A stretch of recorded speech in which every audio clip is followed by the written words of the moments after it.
Mark, so what is interesting in this stage, we can see the sign that there might be used different unconventional ways to influence Trump administration, in particular when you speak about Russia, and maybe just not that, connected to not just political figures. So what we know about that, how probable is that, what should we watch out? Well, it's interesting because precisely when you say what do we know about it, the honest answer is, in detail, often very little. But in practice, it is clear we have an increasing array of cases relating to a whole variety of different figures, whether it's the former National Security Advisor, General Flynn, whether it's Trump's own family or whatever, of people who clearly have had access and have had contacts that one wouldn't expect in, shall we say, a normal American administration. And what it speaks to, I would say, is that there is a certain culture at work in this administration, which essentially is very permissive. It's permissive about people who might have dubious backgrounds, dubious activities, but the point is, if they're useful, if they're flattering, if they can bring business contracts or whatever, then they get through the door. And therefore, although I've never really accepted this notion of that somehow Trump is some kind of Russian puppet or whatever, I think it's more that this is an administration which is open to being hired, shall we say, in very specific cases. And whether it's the Russians or whether it's China or whoever else, the point is that's the culture at work. It's a culture which is actually permissive of such non-formal, non-traditional contacts. We had recently a couple of scandals connected to some, I don't know, Ukrainian MP reaching out to Michael Flynn or Saturn, who turned to be the friend of Trump, but it's also confusing for the public that they just don't really understand what makes sense, what doesn't. Well, that's the thing, exactly. It is confusing because there is not a nice, single, neat narrative. In some ways, it would be a lot easier if as some say, oh, well, it's clear that President Trump is being blackmailed by the Russians or something else that has a sort of a nice, clear assessment. But it's not.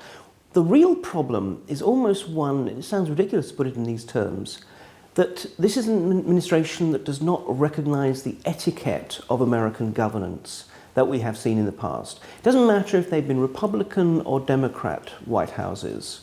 They have accepted a certain sense of this is what you do and this is what you don't do, and particularly that anyone who is closely connected to the president has to be not just beyond reproach, but seen to be beyond reproach. Now we have a president who clearly, first of all, values loyalty almost above everything else. So if you're close to him, unless you do something truly disastrous, then you're safe. Secondly, a president who values the notion of deal-making. Now, deal-making is by definition the opposite of values. It is not there are things that are right and things that are wrong. It's for everything. It's, well, what's the price tag? And the third key element of this particular White House is the way we've seen decision-making move in a non-institutionalized way. It now gets handed out to relatives and friends and close allies. The key decisions are being done in secretive little corners rather than visibly, as we've seen with like negotiations with Congress or even meetings of the usual security bodies. So I think that in some ways, bizarrely, Trump's White House does look quite a bit like Putin's Kremlin, in that exactly it's a sort of post-institutionalized way. But what it means is there is no clear division between people who are in government and out of government, people who are in Trump's inner circle and people who are outside of Trump's inner circle. And what that means is that, in a way, the whole problem is the very confusing nature of this political system. It's totally deinstitutionalized. And that means that almost anyone can become relevant. We had the case, for example, of Michael Flynn, and that sense of, well, is he being influenced? Well, not only had he taken Russian money through RT, he'd also taken much, much more Turkish money. And again, so the question becomes, well, okay, could he have also been a Turkish agent of influence or whatever? No, we don't know. But that's the thing. There are a lot of people who are making a lot of money out of their connectivity with politics. And we never know what the price tag is, really, what that money is buying. Is it something just simply buying 2 hours of someone's time to give a speech at a dinner? Or is it actually buying access into the central policy-making circles of this White House? And you're looking closely at the way the Kremlin works, and also how the world of the Russian business and the Russian crime are connected. So what could be the role of that? Well, this is something that particularly bothers me, and something that I think is very clear. When we talk about the current sort of hybrid war campaign, I don't really like that term, but political war campaign that the Russians are waging against the West. And by the West, it means everything from Ukraine just beyond the battle lines all the way through to the United States and beyond. It is clear that the Russians have essentially adopted an approach to mobilize every asset that is at their disposal. You might be a totally private Russian company or a private Russian individual, but from time to time, the state might come to you and say, we want you to do X. And that could be put some money into a political party in this country, or it might be, as we saw, sort of provide a base for a Russian agent in New York, as came out quite recently. Not very clear between the particular people who are close to Trump in Russia, like some business for his former business partners, or people with that connection, who are already there, whom we know, who are the faces. Well, there are clearly sort of social contacts and business contacts, particularly almost the Trump Tower mafia, the people who, and I use mafia broadly, the people who worked in and out of his own sort of main tower in New York. But I think I'd want to actually focus just on a couple of figures which I think are significant. I mean, Rex Tillerson, the current Secretary of State, clearly his oil interests mean that he already has a direct relationship with Russia. And although he says he has now sort of divorced himself from his old Exxon contacts, it doesn't work that easily. And he must no doubt be thinking, well, what is he going to do when he's no longer Secretary of State? So there is a direct case of a business contact. Exxon does have very, very strong connections with Russia. The second one I would sort of point out to is a more ideological connection, and that is the Stephen Bannon connection, the man who is the sort of the Rasputin of the White House these days. A guy who has a very radical political and social agenda. And it is clear that not only does he and his movement have all kinds of connections with Russians, ranging from ideologists of the Russian Orthodox Church through to people who are sort of much more almost Leninist in their views. But this is clearly a man who looks at a figure like Putin not as a direct example. I mean, I'm not saying that he wants Trump to become America's Putin, but nonetheless, he looks to an authoritarian leader for whom democratic structures are just simply a transmission belt for your instructions rather than real controls. And he's looking at countries like Russia for examples. So, I mean, I think it's clear that we have both ideological as well as business politics at work within the White House at the moment. There was a big, I won't say controversy, but still this scandal or something on the Russian dossier of the security service intelligence agencies of the US and Trump. There was this kind of an alternative dossier which we still don't know what is fake in that, what is not. Did you find anything interesting and what was special, and what really are the things we still can confirm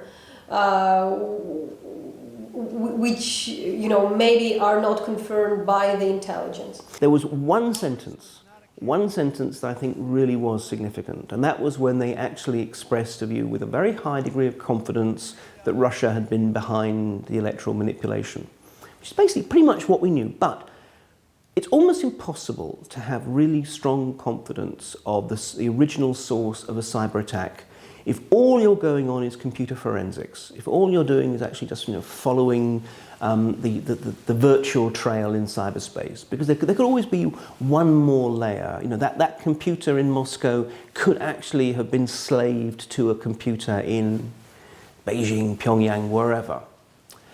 So if they actually are willing to go and say we have high confidence in something, which is a very kind of technical term within the context of the US intelligence community, they're pretty much saying we have alternative additional sources that say this. Now we have no idea what it is, and they can't obviously even hint at what it is, whether it's actually agents on the ground in Russia or some other connection. So but basically I think that line told us what we needed to know, which is actually that there is true, serious evidence demonstrating that it was indeed the Russians who were behind it. But more generally, I mean, what can we sort of learn about this? We learn a lot more by looking at Moscow than we do by looking at what's coming out of Washington. And what's interesting is Moscow has kind of gone through multiple sort of almost waves of opinion. At first, when Trump was elected, yes, the clownish nationalists like Zhirinovsky were all popping the champagne corks. But actually the Russian professionals, the diplomats and national security professionals, I mean, were clearly really quite taken aback and worried. They had no idea what a Trump White House would mean. And although Trump was saying nice things there and then about Russia, they knew it wouldn't necessarily or wouldn't be likely to last, and that Trump could change his opinions immediately. So we had an initial period of concern. Then we moved into a period in which actually they began to try and sort of really scope out Trump. We began to see a few little provocations, a spy ship moving up and down the East Coast, some cruise missiles deployed in violation of treaty. Other things, just to want to see, well, okay, let's just try and get a sense of quite where Trump lies. And I think we're now moving into a third stage, which for me is a much more worrying stage, is they more or less, I think they feel that they've, on the one hand, I think, written off Trump as a long-term strategic partner. They're not going to get what they want, which is some kind of grand Yalta 2.0 deal that divides Europe between America and would more or less, incidentally, put Ukraine into Russia's sphere of influence. They're not going to get that. But I think what they have learned is precisely that not only does Trump not really care about foreign policy when it's not about bombing jihadists or building walls in Mexico, but more to the point that precisely that this is likely to be an administration which is able to be manipulated, which is up for all kinds of different forms of covert penetration, intrusion. And who would be these other players globally? Because, like Putin wants that the world is all about the US-Russian relations. Yeah, I mean, it's hard to know at this stage because we are in a very, I think we sometimes forget just how early we still are in the Trump presidency. This is after all an administration which still hasn't filled its staff positions and such like. Nonetheless, I think we're beginning to see just sort of a few cases. I mean, China has always been a player, well, in recent time, a player in Washington.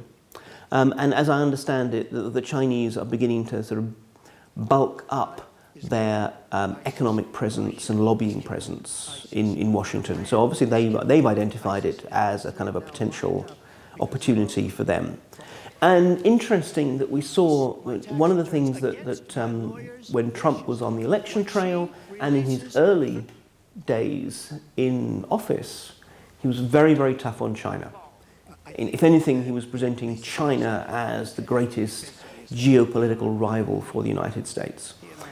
He was pointing to things like China's construction of artificial islands in the South China Sea and so forth as sort of, in almost warlike terms.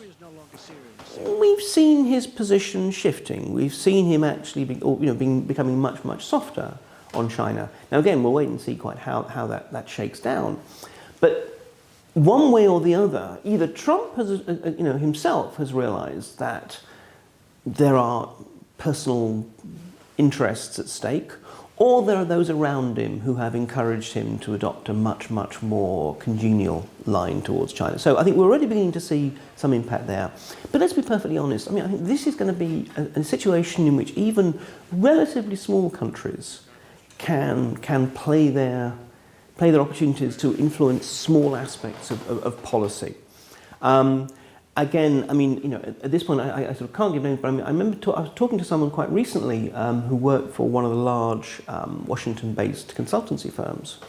who were saying absolutely, not only is all of a sudden there is a lot more interest in buying consultancy time, buying the opportunity to try and lobby in Washington, but actually it's coming from a much, much wider and more diversified range of national bodies. I mean, up to this point, that company had basically dealt with 3 governments.